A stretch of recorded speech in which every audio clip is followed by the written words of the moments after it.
I think the worst thing the church can do is meet on Sunday and pretend like everything we've experienced and heard on the news Monday through Saturday didn't happen, and not help our followers to understand how we can incorporate and think about all that's happening around us through a Christian worldview. So this this big debate is going on in the culture about abortion. So what can happen is if we don't talk about it, then our people might think we have nothing to say.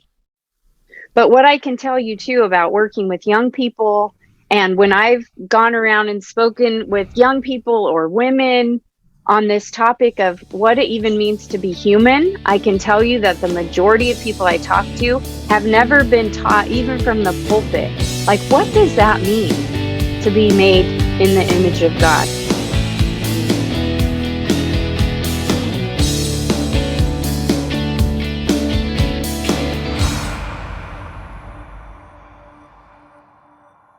Hey, Erin, you know what I mean when I say I love you. I do love you. I admire you.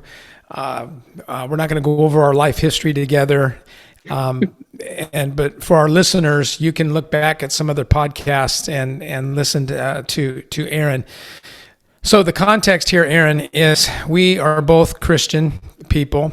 We are both believers, as they say, and there's all kinds of other names that people have for us.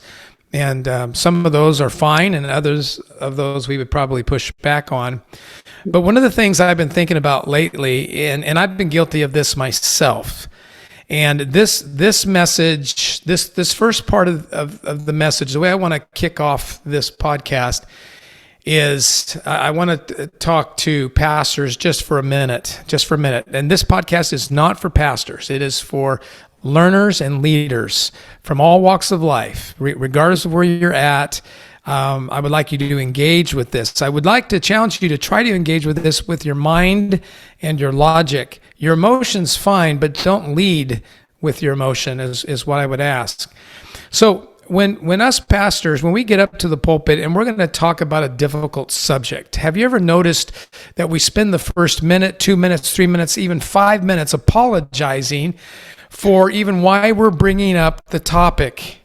So if I'm going to talk about homosexuality, I'm going to take 5 minutes to tell everyone that I have friends who are homosexual, that I respect homosexuals, that I've got to apologize before I even get to the topic. But think about how crazy that is if I'm going to talk about murder. So let's just switch it up for a second. Hey, you know what? I have friends who are murderers. I love murderers. And so this really isn't against murderers, but we got to talk about murder. I mean, if I said that, I don't know if people would start laughing, or they'd be shocked, or they'd get up and walk out. It doesn't make sense. So I just invite the listeners that as we introduce today's topic, that you realize it's an important topic. So let's just start with that. It's a very important topic. It's an important topic to most humans, maybe not all, but to most humans, this is an important topic. And we want to talk today about abortion. Erin, you are a co-host on a podcast called Strong Women. You're also partnering with your husband for in the organization Maven, which in my own definition is you're trying to help Christians learn how to think and to express and to articulate, and we're not going to apologize for that. So what is going on today in this huge divide from your perspective between, and I'm not even sure I want to use the labels, but those that support the option of getting an abortion as a legitimate option, and those who oppose it as, let's just say it, it's an ending of life. It is by another human being, and therefore in our definition is murder. Mm-hmm. Yeah, I think the debate that's going on in our culture and has been going on probably since or before the 1970s when Roe v. Wade was passed, but since that time, it's been a raging debate in our culture, and really, it's a debate of ideas. And I think the fundamental question to the debate is who counts as one of us? Who That's good. counts as one of us? I want to write that down. Who counts as one of us?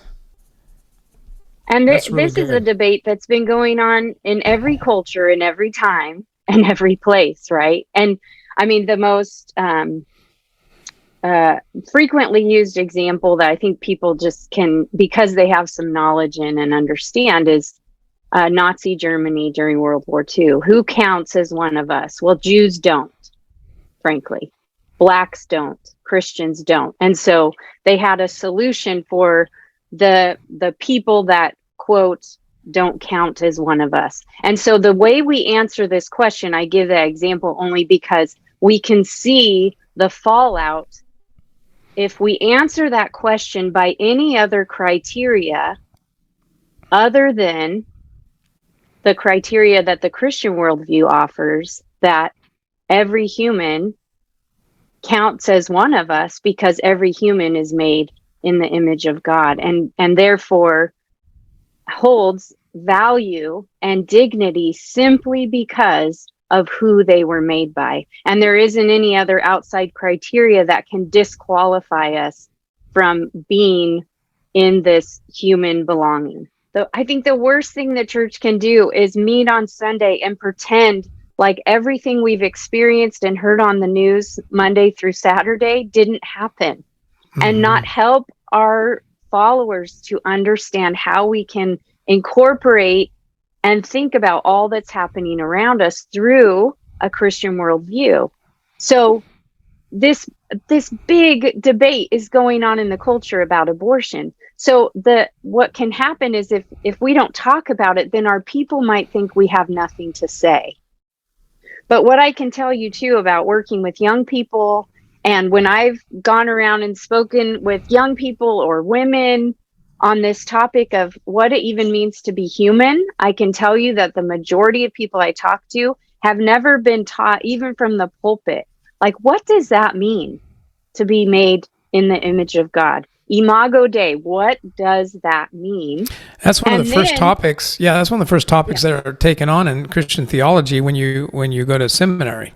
But keep yeah, going. it's a fundamental question. The Right. origin question is what every human being at some point in their life is going to ask, and probably keep asking, especially if they don't find satisfactory answers. So what does it mean to be human? And then, even especially in our culture today with all the gender stuff going on, what does it mean to be made in God's image as a male? And what does it mean to be made in God's image as a female? I mean, the church, you need to be equipping your people to understand it themselves, and then to go out into the world and talk about God's beautiful design for people. But yeah, I think what you're saying, Jim, is important. I think as Christians, we always want to remind ourselves and to remind others of the gospel. And so anyone who's listening who is post-abortive, or men who drove their girlfriends or wives to get these abortions, I know many people who are in that category.